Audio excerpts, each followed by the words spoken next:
আমার পুতের সিস্টেম কি জানোন, টেবিলে বইয়া খায়া 8টা মুছে সোফা তায়া, মানে তার টেবিলে বইয়ে খাইতেছে, সবকিছু করতেছে, শেষ আয়া করবো কি সোফাটার মধ্যে একে চাং করে 8টা মুছ চলবো। আর আমার সবসময় এস্থেটিক কালার, মানে মাদা মাদা কালার পছন্দ। এই বাসা বাড়ির কোনো জিনিসের ক্ষেত্রে আমার কড়া কড়া কালার ভাল লাগে, মানে এস্থেটিক একটা ভাব থাকবে। এর লেগে এস্থেটিক একটা সোফা কিনছি। ওমা পরের দিনই দিই আমার ফুতে ফ্রেঞ্চ ফ্রাইটা খাইছে, হলুদ দেওয়া ফ্রেঞ্চ ফ্রাই বাজা থাকে, খায়া হলুদ দাগটা লয়ে 8টা মুছ চলছে সোফাটার মধ্যে। মাথাটার মধ্যে যে কিরুমটা রাগ উঠছে, ফুলাহান কইয়াও তো কোনো লাভ নাই, শুনতো না কথা।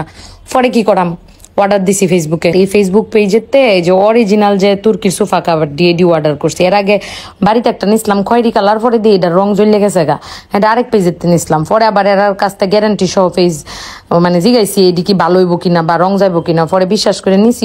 অহন আলহামদুলিল্লাহ অনেক মাস, মানে প্রায় 7-8 মাস ধরে ইউজ করতেছি। অন দিয়ে এটি বালাই, কিন্তু আমার বাসা সবকিছুতে মানে এস নীলের ছোঁয়া, তো এর লেগে আমি এই নীলেই নিছি। আপনারা চাইলে অন্য কোনো কালারের সোফার কভার হেরার কাছ থেকে নিতে পারেন।